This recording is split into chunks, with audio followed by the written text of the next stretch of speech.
da semana universitária, né? E na semana anterior, o professor Antônio Nova historiou a semana universitária. Quem não estava presente aqui na semana anterior, não assistiram a apresentação sobre um dos pilares da nossa discussão sobre água e biodiversidade e formação de multiplicadores, é justamente a terra, assistência técnica e extensão rural. Portanto, recomendo quem não veio a se informar e acompanhar as plantas, as lâminas, e daqui a pouco a videoaula do professor Antônio Nova no Aprender. Tá? Mas dessa discussão sobre a terra, nós vamos retomar aos poucos, tentando focalizar no seu trabalho de grupo. E aí, a ideia é que hoje a gente, com a sua apresentação 4.0, já está avançando, nós também passamos uma dinâmica com eles, uma turma, sobre as ferramentas participativas. Então, vamos falar das diferenças entre melhoramento genético centralizado e descentralizado. Então, essa diferença aí nós vamos trabalhar ela também. Hoje é mais ferramentas são as ferramentas participativas. E que, quando você não estava, quando você em viagem, eu fiz com eles um exercício que você deve ter visto, que foi identificar na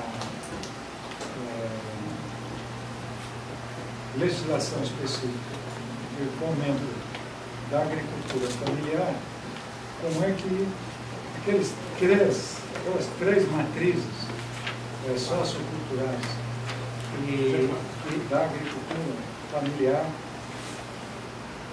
da agricultura indígena e da agricultura camponesa, sertaneja, tradicional, estavam presentes nesse fomento, nessa cobertura da legislação. Então, essa discussão de hoje, com a Altair, nós vamos justamente poder aprofundar isso com mais detalhes. Vamos lá, professor Altair.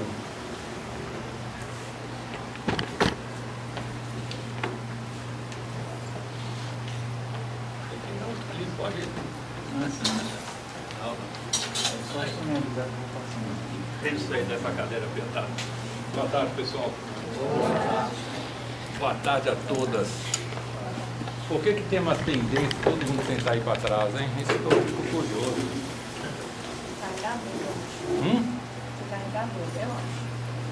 Pode, está defendendo aqui. Não, né? eu também gosto de. Tem alguém que é novo no curso? Não, né? Eu sou novinho. Hã? De idade eu sou novinho. Você já é um outro, já batido. A ideia agora é o seguinte, tudo bem? Está tudo firme aquele negócio lá? Lá no assentamento? Hã? A gente está pilotando agora lá, as pessoas lá estão começando a trabalhar a terra lá. Não tem chuva ainda direito? Começam a trabalhar a terra. Tá bom. Vai ter o negócio lá em novembro? Fala que Seminário, ponto que ia ter lá, você falou. não era um... Hã? Tem a semana agroecológica, né, agora parece. É? A gente faz o convite aí para vocês. Começa quando? Depois a gente manda a data. Vocês têm cadastro? É 29. Não, é a semana do dia 20. A semana de junho, não. Essas agendas podem alterar dependendo do resultado das eleições, né? 7 a 9 de Vai novembro. para menos, né? Agora é eleição, Dia né? 20 a 6. Então, dando continuidade então aqui a essa conversa, eu acho que agora vai começar a entrar num ponto um pouquinho mais complicado, né? Um pouco mais de fazer as coisas. A primeira parte dessas três aulas que eu acabei fazendo aqui, eu trabalhei muito a questão conceitual. Então, o que é a agrobiodiversidade, como surgiu a agrobiodiversidade, como começou o processo de domesticação das plantas, né? Como que essas comunidades tradicionais elas manejavam esses materiais, sempre nos três enfoques, socioeconômico, cultural, a questão da gastronomia, do artesanato, mas também da adaptação nos diferentes agroecossistemas e no manejo da diversidade entre e dentro de espécies. Então isso aqui foi sendo conceituado e entramos também nas questões das grandes discussões globais relacionadas à agrobiodiversidade. O Plano de Ação Global para Alimentação e Agricultura, que fez surgir o Tratado da FAO, que garante o direito dos agricultores, mas também as ações participativas estão dentro desse tratado, as questões também agroecológicas, né? E também a questão conceitual da agroecologia, em que a matriz, o pai do conceito da agroecologia é o conceito da agrobiodiversidade. E esse é um ponto-chave nesse processo, porque a agroecologia, a construção da base genética da agroecologia é um dos pontos que nós chamamos de principal gargalo dentro da agroecologia.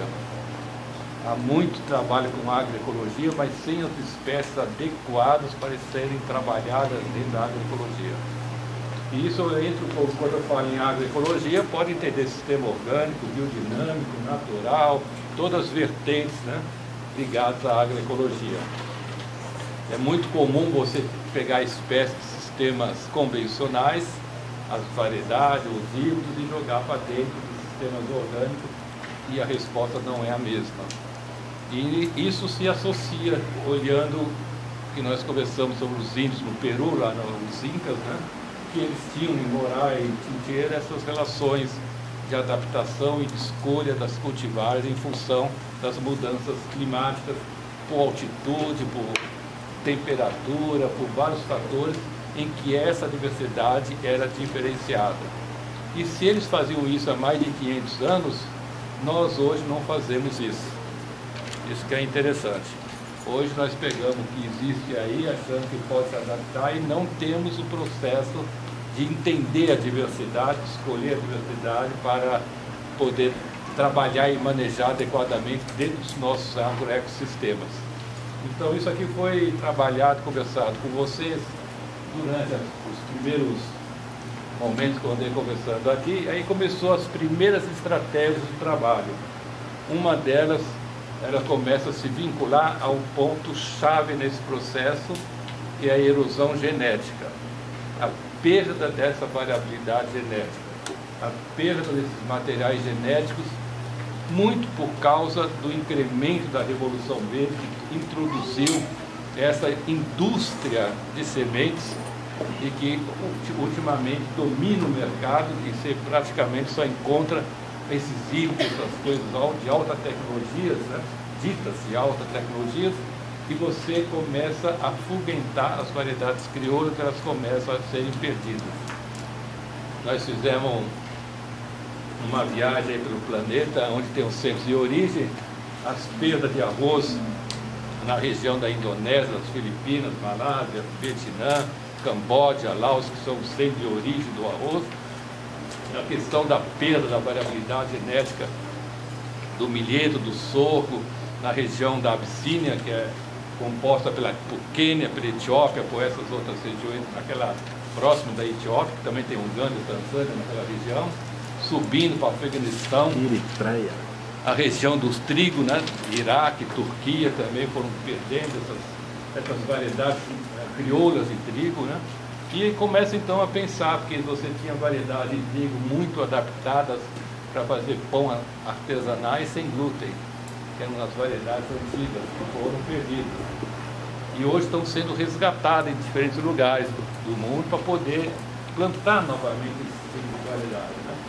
Mas também começou a criar uma crise internacional, essa perda de variabilidade de materiais genéticos, porque as grandes companhias multinacionais, você que gosta de multinacional, elas começaram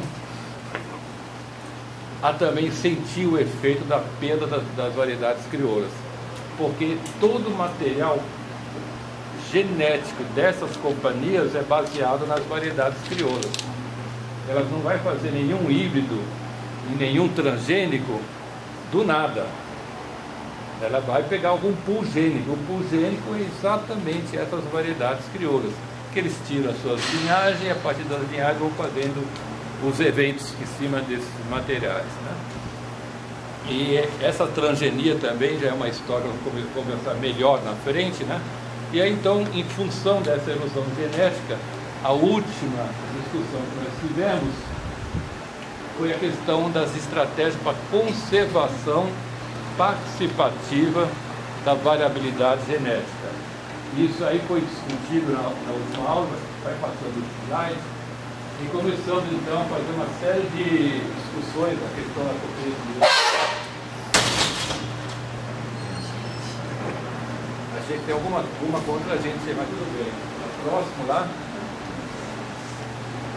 E aí alguns conceitos também importantes que nós trabalhamos, questão da conservação in situ, ex situ, on farm, que também isso já gerou muito debate para poder conseguir formar esses conceitos junto à FAO, junto a esses órgãos internacionais. Foi um problema também de muito debate, que também às vezes as pessoas acham que os conceitos aparecem, mas esses conceitos têm um componente político muito interessante, porque quando se fala em conservação in situ e ex situ, na sua composição, in situ é onde tem as variedades nativas, é onde tem o centro de origem. Então, mandioca, no Brasil, como o Brasil é centro de origem da mandioca, então você tem uma conservação in situ da mandioca. Assim como o trigo na Turquia, no Iraque, assim como o milho no México. Aí que está o grande detalhe. Então, se a conservação in situ é onde é o centro de origem, o centro de domesticação dessas espécies, tudo que está fora é conservação ex situ, que teoricamente é a conservação que é guardada nos bancos de germoplasma, nos bancos de semente. Qual é o componente político dessa história toda? É que as companhias multinacionais não queriam a introdução da conservação on-farm, que ela entrou logo, isso aí tem uns 20 anos só, essas concentrações, porque elas queriam considerar que tudo que está fora do in situ é exótico, então elas podem trabalhar sem problema de propriedade intelectual e sem ter que compartilhar direitos dos agricultores. Então essas são as questões que entram em debates internacionais. Eu participei desse debate e na verdade eu tive um papel interessante, porque eu coloquei que a diversidade está em evolução constante. Então um milho que é de origem do México, se ele tem evolução, que está se adaptando, ele está criando novas características de adaptação e de uso, ele é no México, ele é no Brasil, ele é na Argentina, ele é no Peru, e ele continua nesse processo evolutivo, principalmente em comunidades de agricultores familiares, camponeses, tradicionais. Então isso aí foi um debate bem interessante, e acabou então entrando no conceito de conservação on-farm. Então isso aqui também foi um debate muito interessante e muito importante, porque com essa questão da conservação on-farm, conseguiu introduzir no Tratado da FAO, no artigo 9, a questão do direito dos agricultores, para compartilhar os benefícios junto com as comunidades que são detentoras desses materiais crioulos, né? Próximo.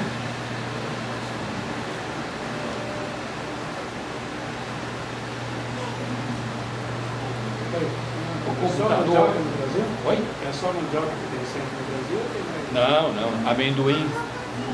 Esse dos grandes produtos. Esses grandes produtos, amendoim, mandioca, tem muita nativa, porque há uma diferença que nesses protocolos internacionais você tem praticamente dois grandes acordos globais. Um é com a Convenção da Diversidade Biológica, que ele pega as espécies nativas. O Brasil tem muito sempre de origem dessas espécies nativas, né? Babaçu, todas essas materiais da Amazônia, do Pará, são espécies, araçá, essas coisas todas, né? Mas ela entra na Convenção da Diversidade Biológica, ela não entra no Tratado da FAO. E o Tratado da FAO, ele pega as espécies exóticas, as espécies domesticadas, não é bem exótica, domesticado. Que aí entra milho, feijão, entra todas essas outras espécies aí, né? Eu acho que a mandioca, há um problema dessas histórias todas também, de muita confusão e de muito autoritarismo em relação a alguns advogados, principalmente da Embrapa, que tem umas interpretações muito confusas em relação a essas questões, né, de proibições, mas é falta de conhecimento muito grande em relação a esses tratados e as legislações vigentes, né? Mas há uma briga nisso aí, porque, por exemplo, feiras de semente. Feiras de semente é uma forma de troca, é uma forma de conservação, é uma forma de diálogos, né? Mas também é uma forma de roubar. Sempre uma companhia multinacional manda alguém para a feira de semente para pegar semente e leva para a companhia, né? Você falar assim, por exemplo, de germoplasmas, né? Que também foi uma questão que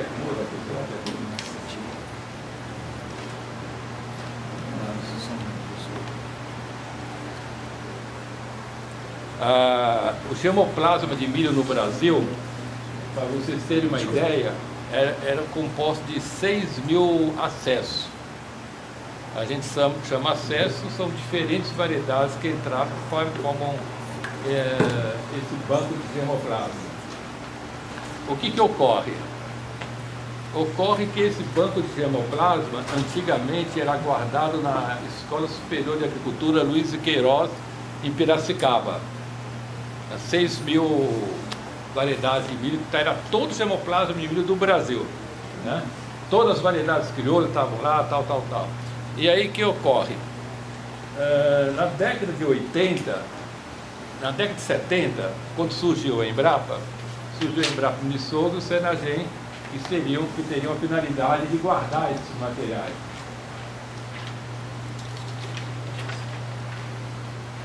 E aí o que aconteceu? Todo o material de Piracicaba foi transferido para a Embrapa, mas ficou uma cópia desses materiais, desses 6.000 acessos lá para Piracicaba. Só que eu estava fazendo mestrado em Piracicaba, isso eu ouvi. Isso ninguém me falou não, isso eu ouvi. Aí chegou um rapaz que era o Joaquim Machado, ele era professor da Exalc, mas ele tinha saído da Exalc e foi trabalhar na Agroceres. Aí então, uma decisão lá do departamento de genética da Exalc cedeu os 6.000 acessos para a Agroceres. Foi tudo para a Agroceres. O banco de germoplasma do Brasil inteiro foi para a Agroceres. No final da década de 90, a Agroceres é vendida, é comprada pela Monsanto. Deu assim de graça? De graça. Então quer dizer que todo mundo pesquisa. Hoje a Monsanto tem todo o germoplasma de variedades crioulas de milho que está na Embrapa, a Monsanto tem. Porque ela comprou a Decalb, comprou a Cagil e comprou a Agroceres semente. Então você vê como é que funciona essas questões todas, né? Não teve erosão? Oi? Não teve erosão nesse banco que eu adquirido? Não, o banco de germoplasma você guarda para evitar a erosão, né? É onde você tem a segurança de todos os materiais genéticos. Tem a Embrapa Senagem, que é para guardar recursos genéticos, 20 anos, 30 anos, 40 anos, depende do grau de resfriamento que tem aquele banco lá, né? O banco do milho sorgo tem um banco de uso, um banco para guardar. Mas o que acontece? Esses 6.000 acessos que estão dentro do banco representa a variabilidade de mais de 1.000 variedades diferentes de milho que estão lá dentro. Todos os milhos de índios, todos os milhos de comunidades tradicionais estão tudo lá dentro. Então não tem essa questão de erosão genética, nada, né? A discussão não é. Lá eu estou com a máxima da variabilidade genética.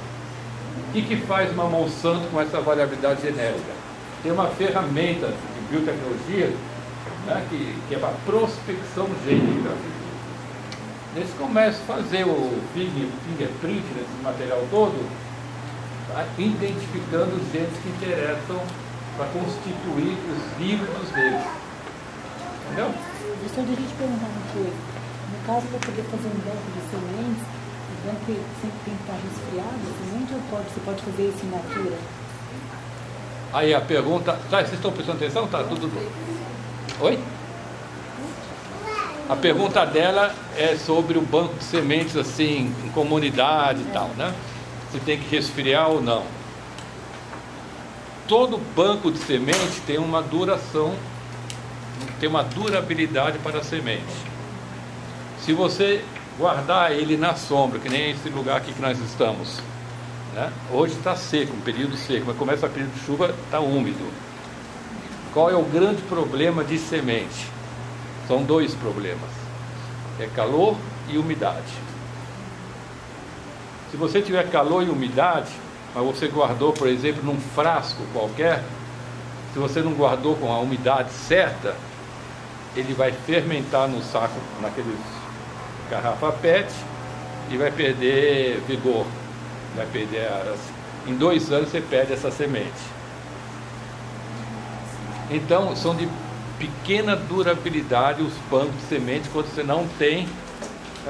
Você tem que ter 2 equipamentos dentro de uma sala de banco de semente, que é para gelar a 10 graus e tirar a umidade de dentro dele, que é o desumidificador, abaixo de 30%.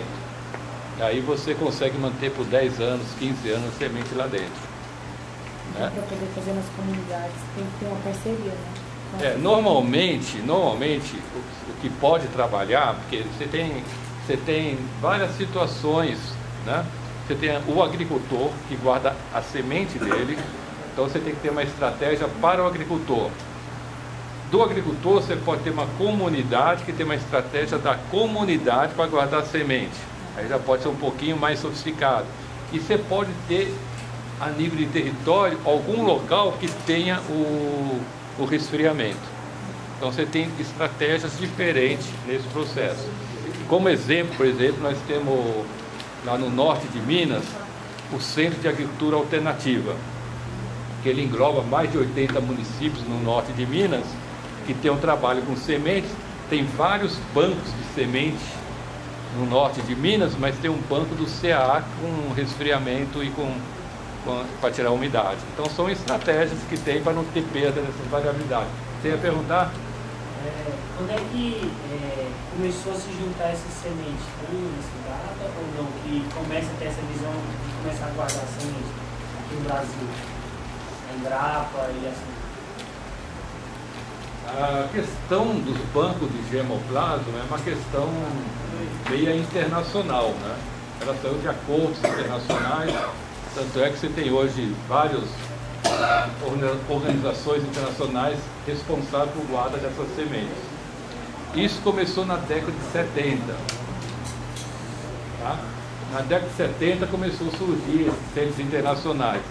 Por exemplo, você tem o CIMT, que é o Centro Internacional de Melhoramento de Maíz e Trigo, que guarda todos os hemoplasmas de milho e trigo do mundo. Então você tem centros internacionais que são ligados ao grupo chamado CGA, né, que é o Conselho de Gestão do Recurso Genético do planeta Terra, que está dividido pelos centros de origem. Arroz tem um centro nas Filipinas, e cada lugar tem esses centros internacionais. E esses centros internacionais, eles são ligados aos centros nacionais. Então, por exemplo, a Embrapa, ela faz parte do Centro Nacional, mas ela se liga com centros latino-americanos e com centros internacionais. É uma rede que forma com esses materiais genéticos para a conservação desses materiais genéticos. Tudo ex situ. Estuda a conservação ex situ, pensando exatamente na perda da variabilidade genética, da erosão genética. Essa discussão começou no final da década de 60 e foi estabelecida as políticas para isso na década de 70. Então, se tiver algo que já esteja perdido, assim, eu vou tivesse algum plantio que tinha direto, e perdeu essas sementes, ela pode estar nesses bancos? Mas ela pode estar, acesso, né? pode estar. Porque o banco, ele tem todo o protocolo daquele material, né? Tem todo... Está tudo escrito que tem lá naquele material, de onde que veio, qual que é... todo mapeado, latitude, longitude, tem tudo direitinho lá dentro, né? Tipo de grão, tal, mas pode dar confusão também. Professor, só mais Tá? uma coisa que o professor Você quer, só para completar o dele, você quer ver uma confusão? O pessoal do Craôs, dos Craôs, perderam uma variedade deles há mais de 50 anos, 30 anos, 50 anos, não sei quanto tempo foi. E foram no Senagem pegar esse material. Aí fizeram um acordo lá, que isso aí também são outras coisas que eu não entendo. E o acordo foi meio secreto, só eles podiam ter aquele material, que teoricamente poderia ser dele, porque pela caracterização do tipo de grão, tal. Levaram embora para lá. Bom, de repente descobriu que aquele milho que eles levaram embora não era dos Craôs, era de uma comunidade indígena do Mato Grosso. Essa comunidade indígena do Mato Grosso foi lá requerer esse milho, foi proibido porque tinha feito acordo fechado com os Craôs. Então você vê as loucuras disso aí.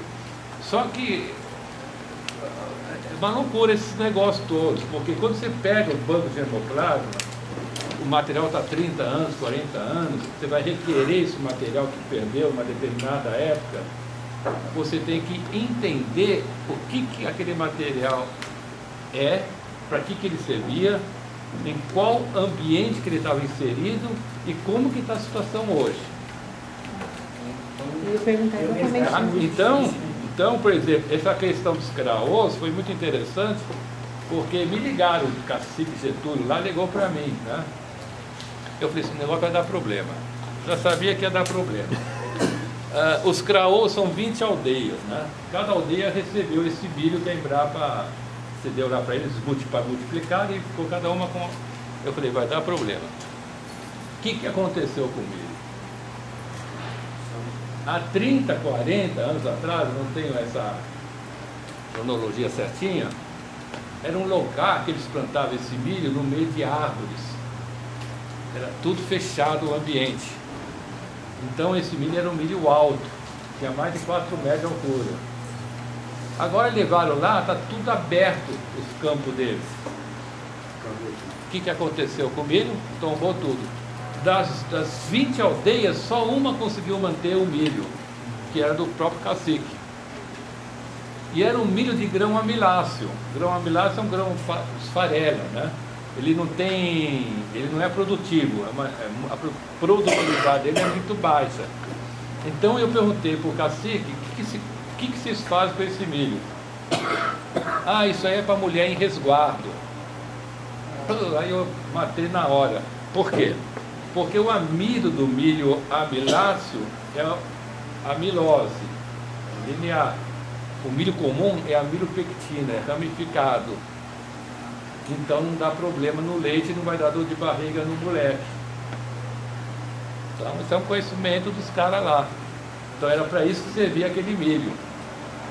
Aí eu fiquei mais curioso ainda, perguntei, e o milho que vocês plantam aí, qual que é? Ah, esse é o híbrido que a